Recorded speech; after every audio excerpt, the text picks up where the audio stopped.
믿음을 주심으로 다시 한번 주일 저녁 예배로 모일 수 있는 은혜를 주셔서 감사합니다.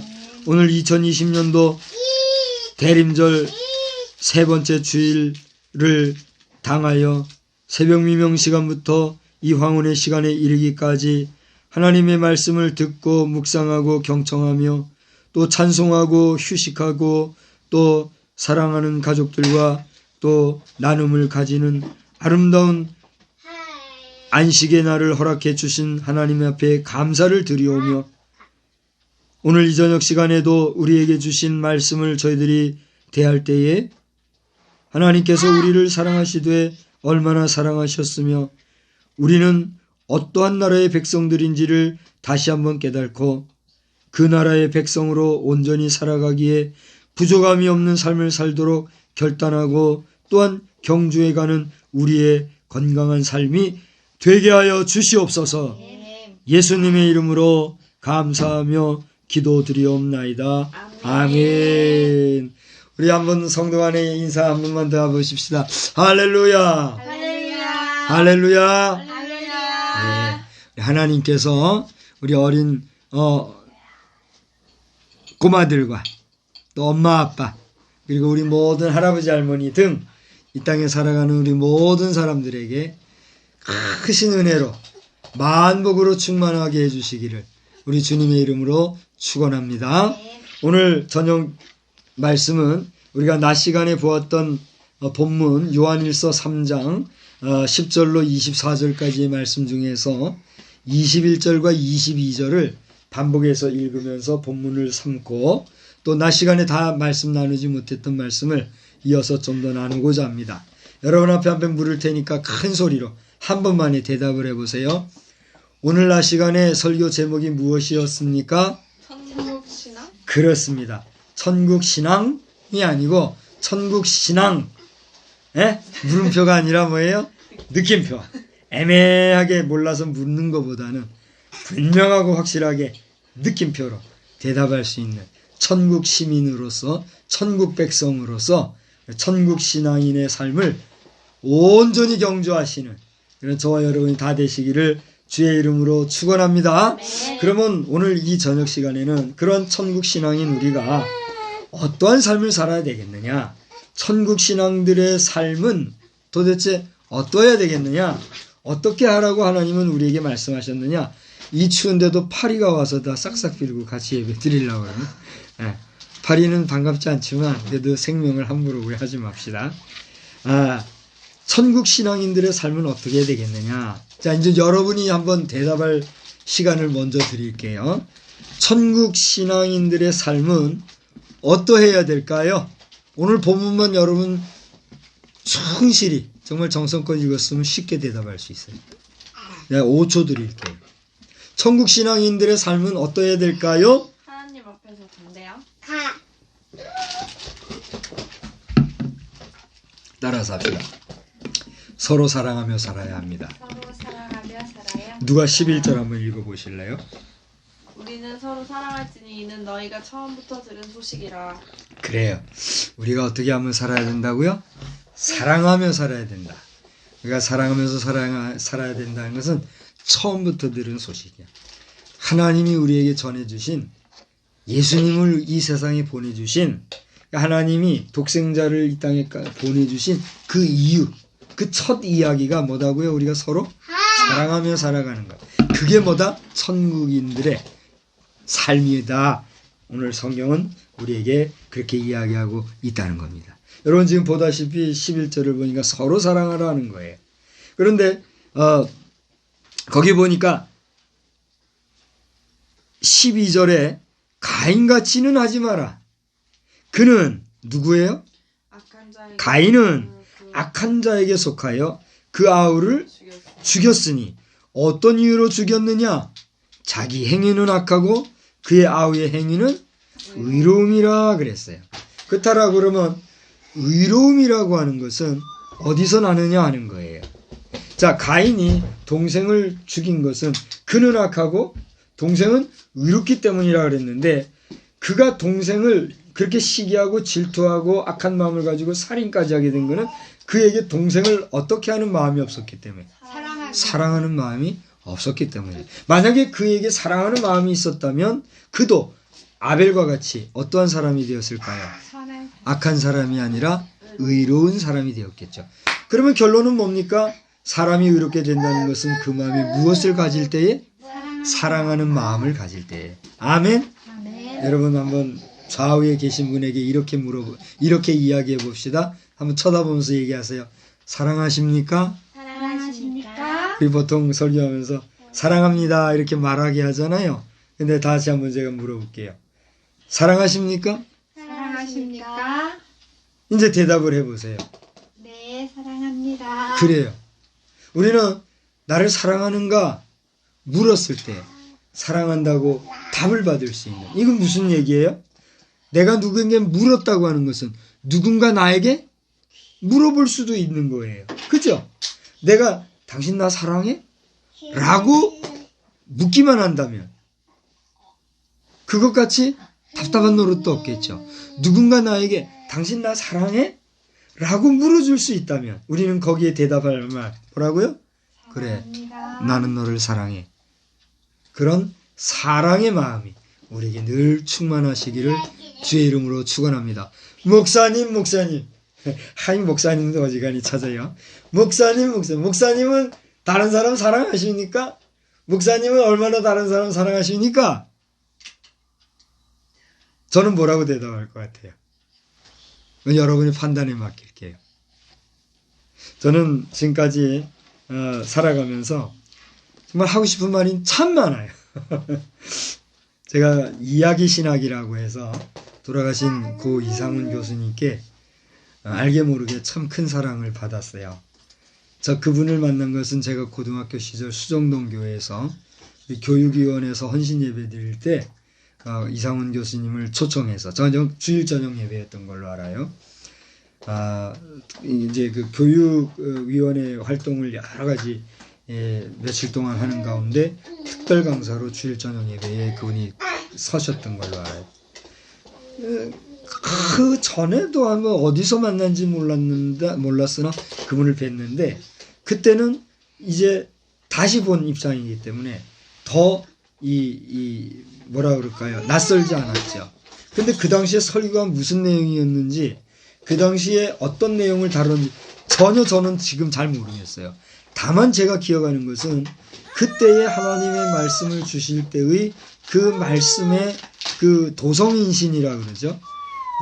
하나님께서 사람의 몸을 입고 이 세상에 오셨다. 그게 도성인신이라 그러거든요.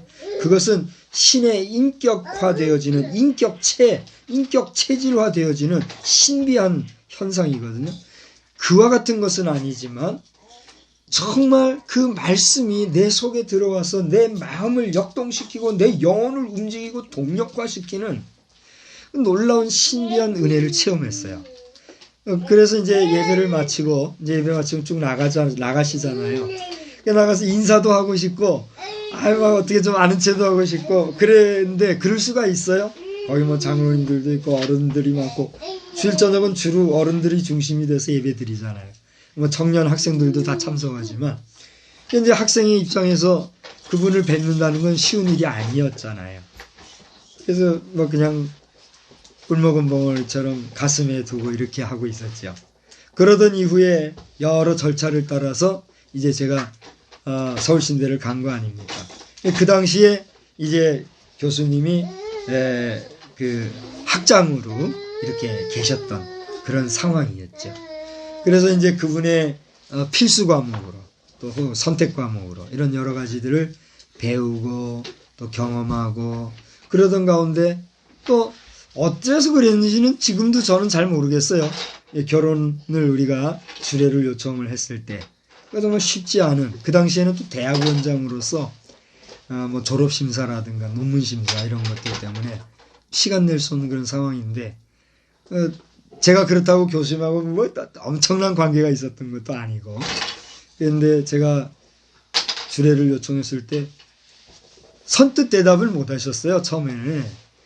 그렇지만 내가 기도하면서 교수님 꼭 주례를 받기를 원한다고 했을 때 그런 어려운 형편 속에서도 주례까지 해주시고, 그리고 이후에 대학원 졸업할 때까지의 모든 과정, 이런 관계들 속에서 뭐 바울 사도가 그 누구의 문화생이라고 그랬죠? 가브리엘의 문화생, 죄송합니다. 가말리엘의 문화생으로 이렇게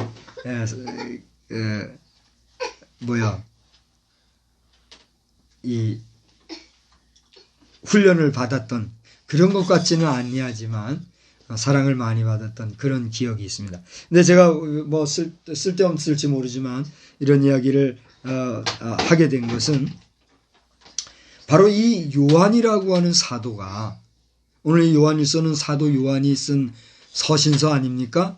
근데 이 요한이라고 하는 사도가 언급하고 있는 이 사랑이라고 하는 로고스 기독론은 그야말로 예수님이 이 땅에 오신 이유와 목적과 사명과 가치와 의미, 그리고 하나님이 그를 보내주신 하나님의 마음이 어디에 담겨 있는가를 사랑이라고 하는 한 단어로 축약해서 보여주고 있는 강력한 메시지이기 때문에, 이것은 오늘 우리가 천국 신앙을 가지고 천국 백성으로 살아가는 천국의 시민이요, 천국의 백성이요, 거룩한 성도라고 하면 잊지도 말아야 하고, 그리고 반드시 실천해야 할 천국 신앙인의 실천의 삶이라고 하는 사실을 우리는 다시 한번 기억해야 된다는 거예요.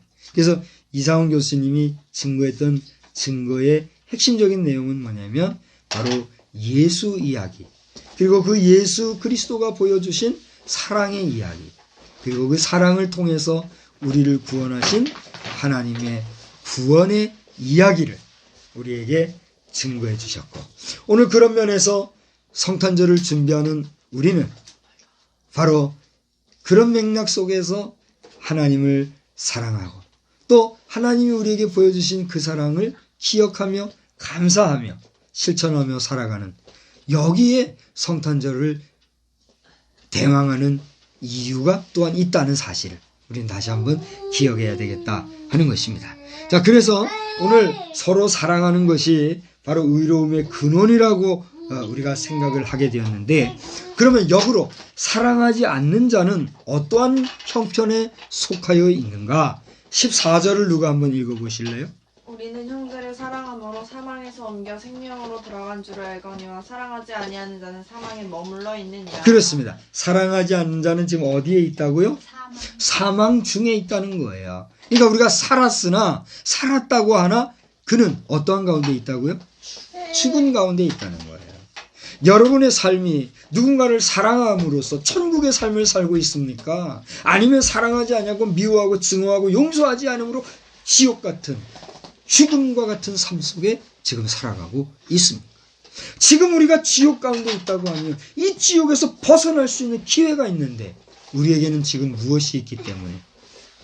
생명, 목숨, 숨이 있기 때문에. 그러니까 여러분이 숨이 있는 지금, 여러분이 생명이 있는 지금 여러분이 삶을 경주하고 있는 지금 이 시간이야말로 구원받을 수 있는 기회와 은혜가 된다는 사실을 아시고 사랑하되 용서하고 이해하고 끝까지 안아줄 수 있는 그런 복된 삶을 경주하시기를 주의 이름으로 축원합니다. 그러나 사랑이라고 하는 것이 무조건 그냥 오냐 하고 하는 것만이 사랑이 아닌 것은 과감하게 질책을 하여 그러하여금 그 생명에 대한 책임을 스스로가 질 수 있게 하는 것도 뭐예요? 사랑의 표현이 된다는 거예요. 그래서 이제 앞으로 한번 보십시오. 우리 눈으로 그것을 볼 때가 올지 모르겠는데, 저는 저의 조부님이 생전에 나의 시대는 못 볼지 모르나 너희 시대는 보게 될지 모르겠다. 볼 것이다. 이렇게 아주 저는 그러지 않았으면 좋겠는데 거의 선언적으로 말씀하신 그런 말씀이 있었어요. 그건 뭐냐면 유엔을 거론하시면서 국제사회를 거론하시면서 그리고 한반도 정치와 사회문화적인 현상을 보시면서 반드시 앞으로 세대는 하나님께서 엄청난 채찍을 가하실 때가 온다는 것이에요.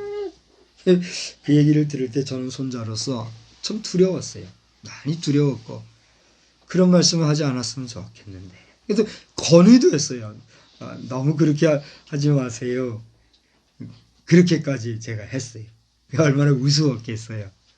그러나 당신은 그것을 말씀하시는 것이 그분의 사명이기 때문에 그래서 저는 그거를 듣고서는 그 이후로 지금까지 기도하는 기도가 그거예요. 하나님, 저는 미약하고 저와 우리의 주변에 많은 사람들은 연약하오니 우리는 감당할 수 없사오니 하나님 하실 수 있어도 참아주세요. 그게 저의 기도예요.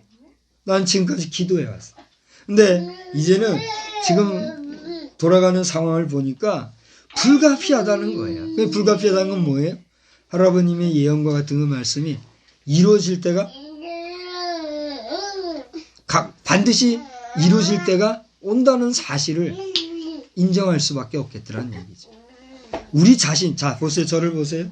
여기 있는 우리 자신이 그러한 소용돌이 속에 들어갈 수도 있는 거고 또 거기서 피할 길을 주시면 피할 수도 있으되 그 모든 전체적인 맥락에서의 길은 피할 수 없는 그런 시간대로 우리는 지금 달려가고 있다는 거예요.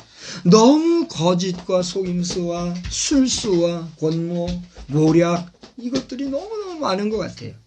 미소를 띄어가면서 그냥 막 인상 쓰고 아주 거친 모습으로 누가 봐도 말이에요. 누가 봐도 저거는 나쁜 놈이야. 누가 봐도 저놈 악당이야. 이렇게 표신하게 악한 일을 하면 차라리 속이 시원하겠죠. 그죠? 근데 어때요? 미소를 띄어가며 어리숙한 척 해가며 모른 척 해가면서 그러면서 온갖 부정과 거짓과 탐욕과 죄악을 다 짓는 그런 모습들을 볼 때는 하나님의 섭리와 계획과 원치 아니하지만 하실 수밖에 없는 결행하실 수밖에 없는 그 종말적인 역사는 불가피한 것이로구나 인정하지 않았습니다. 이러한 때 우리는 어떻게 해야 되겠습니까? 요즘 저는 제가 말씀 벌써 여러 번 드렸잖아요. 하나님 우리를 긍휼히 여겨주십시오. 그렇게 기도하게 하셨다 그랬잖아요. 내가 그렇게 기도할 줄이나 합니까? 그런 기도하는 마음을 주셔서 그렇게 기도했더니 지금 와서 또 기도하는데 어느 순간에 내가 이미 너희에게 다 은혜를 베풀어 주고 내가 너에게 이미 은총과 긍휼과 자비를 베풀어 주지 아니하였느냐? 깜짝 놀랐어요. 이제는 하나님 그렇습니다. 우리에게 베풀어 주셨던 그 긍휼과 사랑과 자비 예수께서 죽으시기까지 십자가에 돌아가시기까지 우리를 사랑해 주신 그 갚을 수 없는 은총을 주셨건만 우리는 오늘 그 후에도 여전히 죄에 매여서 죄를 다스리지 못하고 있습니다. 인정합니다. 주여 그러하오니 우리를 긍휼히 여기시되 베푸신 긍휼을 앗아가지 마시옵소서. 지금도 그 기도가 계속 되는 거예요. 그러면서도 다시 한번 긍휼을 베풀어 주십시오라고 하는 건 뭐예요? 오늘과 같이 코비드19라고 하는 정말 알 수도 없고 도대체 그 시작과 끝이 무엇인지 애매한 이 징글맞은 현실이 괴멸되어지고 사멸되어지고 깨끗이 종족도 없이 사라지게 하여 주시옵소서. 그런 역사가 나타날 수 있는 은총을 우리에게 베풀어 주십시오. 그러니까 또 은총을 구하는 기도가 돼요, 안 돼요? 지금 그렇게 기도하고 있어요. 여러분의 기도는 어떻습니까? 여러분의 오늘날 기도는 무엇을 위한 어떠한 기도를 지금 하고 있으신가 말이에요. 지금 우리 지구촌의 과학 역사는, 과학 현실은 어떤 정도냐면 해저도시 알죠? 해저도시는 이미 오래전에 만들어졌다 그러잖아요. 저 우주 진출, 이제 우주 개척의 시대도 지났잖아요. 우주 개척을 넘어서 이제는 본격적으로 우주 진출하는 시대를 우리는 지금 맞이하고 있지 않습니까? 이러한 시대를 살아가고 있음에도 불구하고 우리 가운데는 어때요? 여전히 유욕의 정과 또 각종 정욕에 매여 윤리와 도덕을 파괴하는 것은 물론 정당하게 만들어진 법조차도 쓰레기같이 만들고 희한한 법을 만들어서 그것으로 자신의 권력 삼거나 또한 이익의 수단화하려고 하는 기가 막힌 일들이 지금 얼마나 많이 발생하고 있는가라고 하는, 이러한 때에 우리는 이런 지옥 같은 사망 중에 있는 그러한 삶의 이유가 뭔가? 바로 우리 속에 무엇이 없기 때문이다? 사랑이 없기 때문이다 하는 사실을 기억해야 된다는 사실입니다. 이 사랑은 그저 인간적인 사랑뿐만이 아니라 대신 사랑만이 아니라 대인 사랑, 이런 모든 총체적인 사랑을 포함한 정말 표현할 수 없는 총괄적이고 거시적인 맥락에서의 사랑인데, 그런 사랑이 우리에게 없을 때에 사랑이 없는 그곳이 뭐다고요? 지옥이라. 사막이 없는 그곳이 오늘 성경 14절의 표현대로 하면 사망이다, 이렇게 얘기하고 있다는 사실입니다. 그러면은 이 사망에서 벗어나려면 어떻게 해야 되느냐? 오늘 똑같은 14절 전반절에는 뭐라고 그랬습니까? 여러분 이제 대답을 해보세요. 자, 지금까지 사랑이 없으면 사망 중에 있는 것이고 지옥 속에 있는 것이다. 그러면 여기에서 벗어나려면 어떻게 해야 되냐? 어떻게 해야 될까요? 사랑함으로 사망에서. 그러니까 대답을 확실하게 하라고요. 사망에서 벗어나려면 어떻게 해야 된다고요? 사랑하자. 그렇죠. 사랑이 없으면 지옥 백성이요, 사랑이 없으면 사망 가운데 거하는 것이니까 그곳에서 벗어나려면 어떻게 하고 살자? 사랑하면서 살면 된다는 거예요. 쉬워요? 어려워요? 쉬워요. 그러니까 여러분 속에 사랑이 있으면 그 사랑을 어떻게 해야 돼요? 계속적으로 실천하고 나누고 베풀며 살면 되는 거예요. 그런데 여러분 속에 사랑이 없으면 어떻게 하면 돼요? 사랑하고 살면 되는 거예요. 제가 지금 페이스북에 했나요? 블로그에 했나요? 어디다가 제가 그런 글을 써놨어요. 당신이 사랑하지 뭐라고 했는지 잘 모르겠네, 정확히. 여러분 사랑하지 않고 계십니까? 사랑이 없습니까? 사랑을 모르십니까? 그렇다면 사랑해 보십시오. 뭐 이런 의미로 제가 나중에 찾아서 한번 얘기를 해볼게요. 어떤 이렇게 써놓은 그 간단한 포스팅이 있어요. 사랑하지 못해서 문제가 생긴 거라면 그 문제를 해결하기 위해서는 뭐 하면 된다고요? 사랑하면 되는 거예요. 쉬워요, 어려워요? 반복해서 묻는데 쉽죠. 그러면 사랑을 어떻게 하면 되는 건가요? 그거야 여러분 자신이 더 잘 알죠. 왜냐하면 여러분 자신은 사랑이 뭔지를 알고 있고, 모른다고 하면 여러분이 사랑을 바라는 그것이 여러분이 실천하면 되는 그것이니까요. 말이 어렵습니까? 여러분 사랑받고 싶습니까? 그러면 여러분이 받고 싶은 사랑을 그대로 어떻게 하란 말이에요? 하라는 거예요. 사랑해주고 싶어도 어떻게 사랑해야 될지 모르는 그 사람을 위해서 당신이 보여주란 말이에요. 그것이 오늘 사망으로부터 벗어나는 방법이라고 요한은 얘기하고 있어요. 제 얘기가 아니잖아요. 저도 성경 말씀을 여러분 앞에 대언하고 있잖아요. 이렇게 14절을 보니까 그래서 뭐라고 그렇게 얘기했냐면 그러한 사랑이 없는 모습을 구체적으로 묘사를 하고 있는데 15절 보세요. 미워하는 사람은 뭐 한 거라고 그랬어요? 살인했다 그랬어요. 그래서 성경 보면서 얘기했어요. 그럼 살인하는 사람은 영생이 있을까요? 없을까요? 없는 거예요. 그런 맥락에서 자살을 하면 그것은 뭘 한 거예요? 자기 자신을 죽인 거예요. 자기 자신을 죽이고 나면 용서받을 기회가 있을까요? 없을까요? 없어요.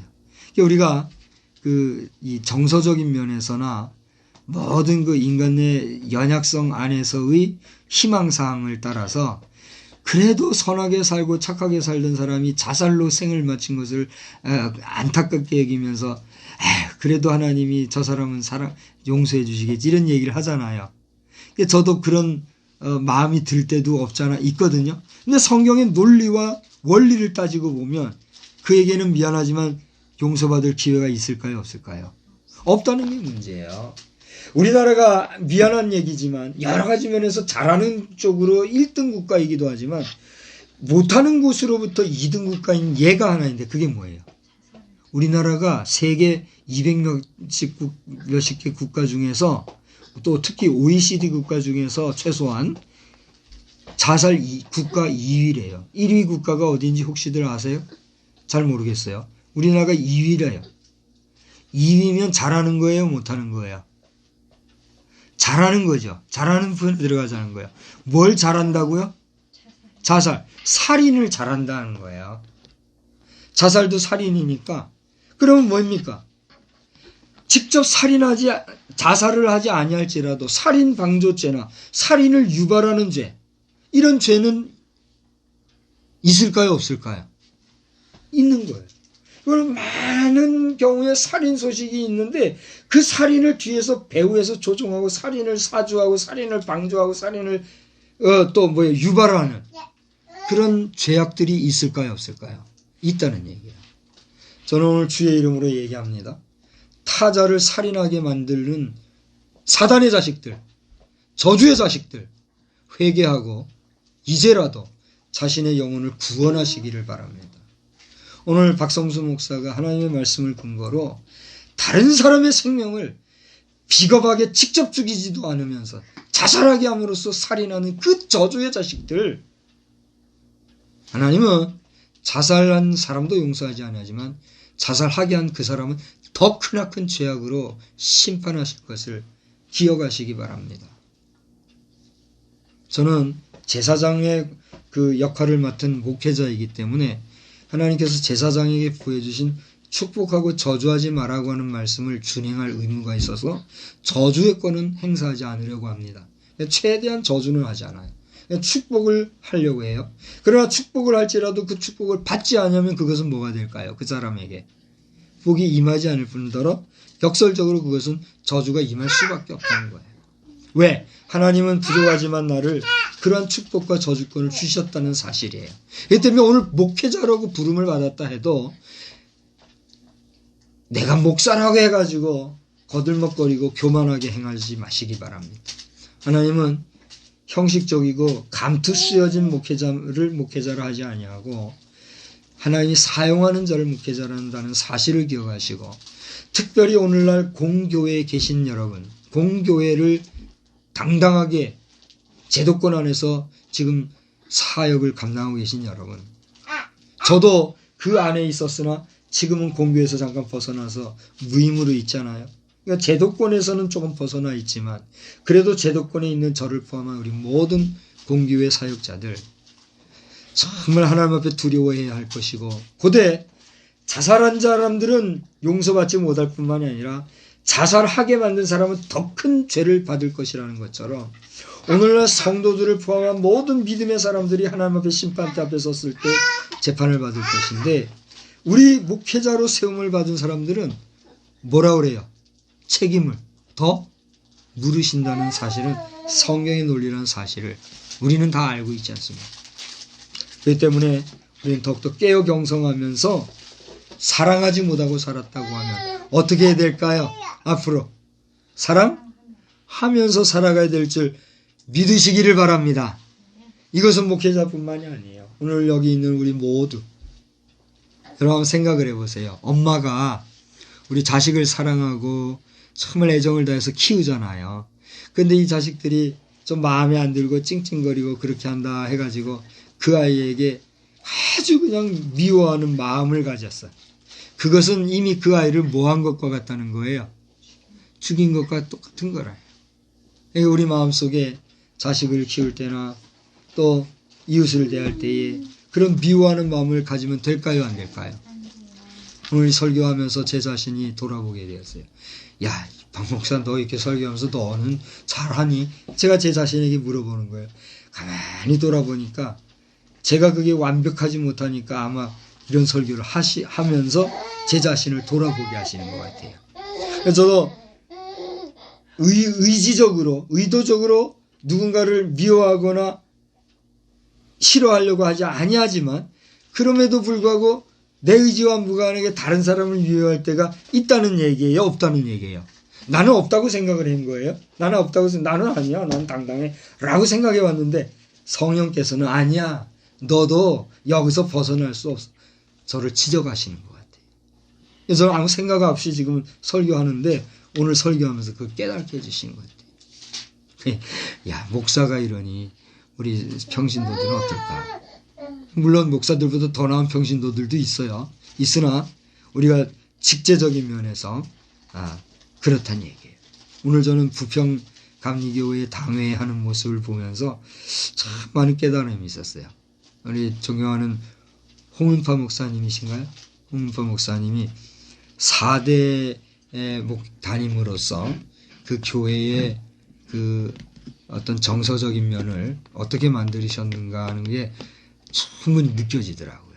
5대 담임이신 목사님이 당회를 오늘 이끄시는 모습을 이렇게 온라인으로 보면서 참 많은 걸 제가 느꼈어요. 그 자리까지 가려면은 하여튼 성령님이 꼭 붙잡아 주셔야 되겠죠. 자, 그런데 중요한 거는 뭐냐면 오늘 이와 같은 사랑하는 논리를 우리가 잘 기억하면서 예수님의 사랑이 여기에 있으니 우리가 사랑하지 못하고 서툴므로써 그 사랑의 실천적인 모델, 귀감, 또 모형, 샘플이 되어 주신 우리 주님에 대해서 우리를 죽기까지 사랑하신 그 하나님의 사랑을 우리가 생각하면서 우리 여생을 서로 사랑하며 살아가는 저와 여러분 되기를 주의 이름으로 축원합니다. 좀 더 이야기하고 싶은 게 많고 준비한 것도 많이 있는데 이 정도 단락을 지으려고 합니다. 저도 지금 에너지가 많이 떨어지는 걸 느껴지고 시간이 많이 가고 그래서 오늘 여기까지만 하려고 그래요. 그래서 오늘 낮 시간에 천국신앙 여기에 대해서 여러분께 말씀을 드리면서 천국신앙인은 우리 어떻게 살아야 되느냐? 어떻게 살자고요? 사랑하며 살자. 사랑의 방법론은요? 목사가 100마디 1000마디 하는 것보다 여러분 자신이 알고 느끼고 삶의 현장에서 깨닫고 있는 그것을 우리는 뭐 해야 돼요? 실천적으로 그게 필요한 것이. 여기까지 하나님이 이 시간 우리와 함께 하신 말씀을 기억하시고 한 주간도 승리하시기를 주의 이름으로 축원합니다.